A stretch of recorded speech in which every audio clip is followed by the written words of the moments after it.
22 अप्रैल को जिस तरह से जम्मू कश्मीर के पहलगाम में आतंकवादी जिहादी हमला हुआ, फिर भारतीय सेना ने, भारतीय सरकार ने पाकिस्तान के खिलाफ, पाकिस्तान की सेना के खिलाफ जिस तरह से ऑपरेशन सिंदूर चलाया और 6 और 7 की मध्य रात को भारतीय सेना ने पाकिस्तान के सेना पर, पाकिस्तान पर और आतंकवादी संगठनों पर ज़बरदस्त हमले किए।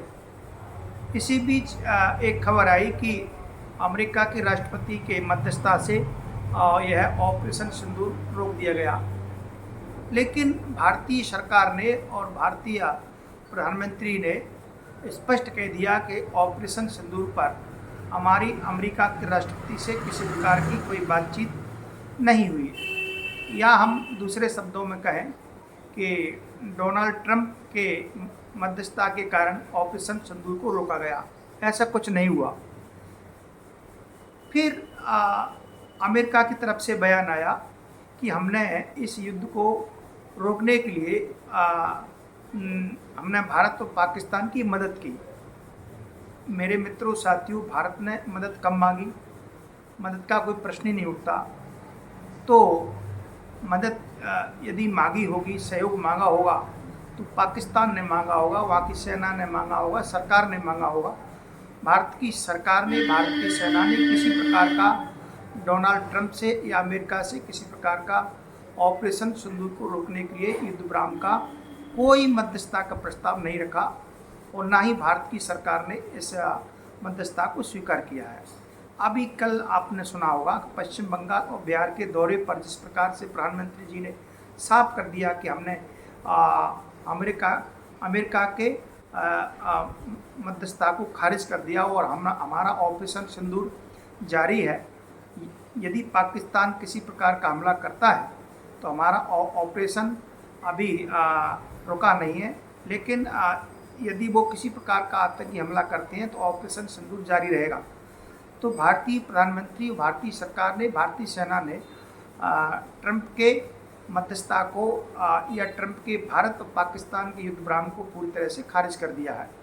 मेरे मित्रों, ट्रंप अमेरिका के इतिहास में सबसे झूठा व्यक्ति साबित हो रहे हैं, घमंडी व्यक्ति साबित हो रहे हैं। 20 जनवरी को उन्होंने प्रधानमंत्री राष्ट्रपति की शपथ ली। 47वें राष्ट्रपति की शपथ 20 जनवरी को डोनाल्ड ट्रंप ने ली।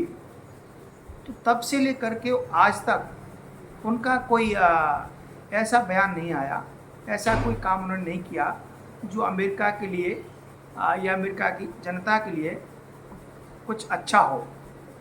आप देखिए, जब उन्होंने कहा था कि यूक्रेन और रूस के बीच युद्ध चल रहा है, यदि मैं अमेरिका का राष्ट्रपति होता तो युद्ध होता ही नहीं, और मैं जब राष्ट्रपति बन जाऊंगा तो युद्ध में इसको जो तत्काल इस युद्ध को रुकवा दूंगा।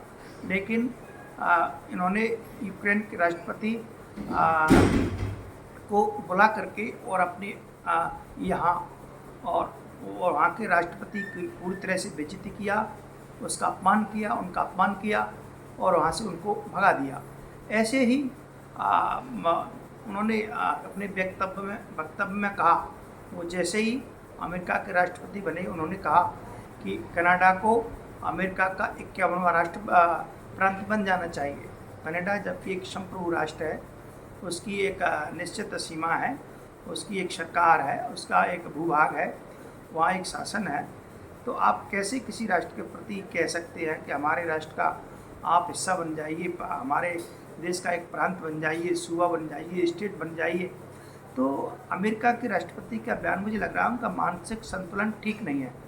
इस प्रकार की भाषा किसी राष्ट्र को लेकर के, किसी देश को लेकर के, किसी दूसरे देश के भूभाग को लेकर के इस तरह के वक्तव्य देना, इस तरह के बयान देना उनकी ओछी मानसिकता को, ओछी सोच को दर्शाता है। लगातार किसी न किसी विषय को लेकर के ऐसा विषय लाते हैं कि जिसमें उनकी बेइज्जती होती है, अपमान होता है। अभी 4 से 5 दिन पहले रूसी राष्ट्रपति को भी उनकी बातचीत हुई और उनसे भी उनका एक संवाद ठीक प्रकार से नहीं चला। हम ये कह सकते हैं कि अमेरिका के राष्ट्रपति अपने आप को पूरे विश्व समुदाय का हीरो मानते हैं, राजा मानते हैं, रईस मानते हैं या बड़ा मानते हैं, लेकिन उनका कृतित्व, उनका व्यक्तित्व कोई स्वीकार नहीं कर रहा। चाहे वो यूक्रेन के राष्ट्रपति हो, रूस के राष्ट्रपति हो, और अफ्रीका के राष्ट्रपति हो, या कनाडा के प्रधानमंत्री हो, या भारत के सरकार हो, भारत के प्रधानमंत्री हो, विश्व समुदाय में वो कि अपनी छवि बनाने में पूरी तरह से नाकाम दिख रहे हैं। और उनके जो बयान आते हैं, अनर्गल बयान आते हैं, उन बयानों का, उन वक्तव्यों का, उनके स्टेटमेंट का किसी भी देश कोई महत्व नहीं दे रहा है।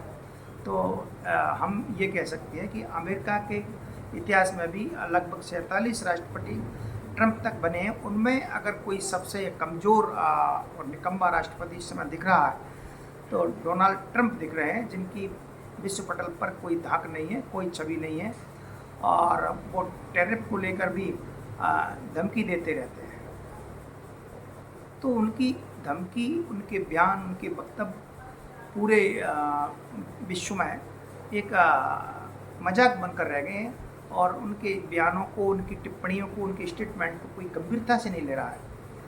एक शक्तिशाली राष्ट्र का राष्ट्राध्यक्ष, जिसकी इकोनॉमी प्रथम स्थान पर है, जो सभी दृष्टि से और एक मजबूत और एक सुदृढ़ राष्ट्र है, लोकतंत्र है, एक देश है, उस देश का राष्ट्रपति बचकानी बातें करे और आधारहीन बातें करे, झूठ बोले, तो ये अमेरिका के लिए और वहाँ के राष्ट्रपति ट्रंप के लिए इससे शर्मनाक बात, इससे बेइज्जती वाली बात क्या हो सकती है कि वो विश्व समुदाय को लेकर के, किसी भी राष्ट्र को लेकर के कुछ भी कह देते हैं, न सोचते हैं, न विचारते हैं, न उसके परिणाम पर कोई विचार करते हैं। मुझे क्या कहना है, क्या नहीं कहना है, अपनी बातों को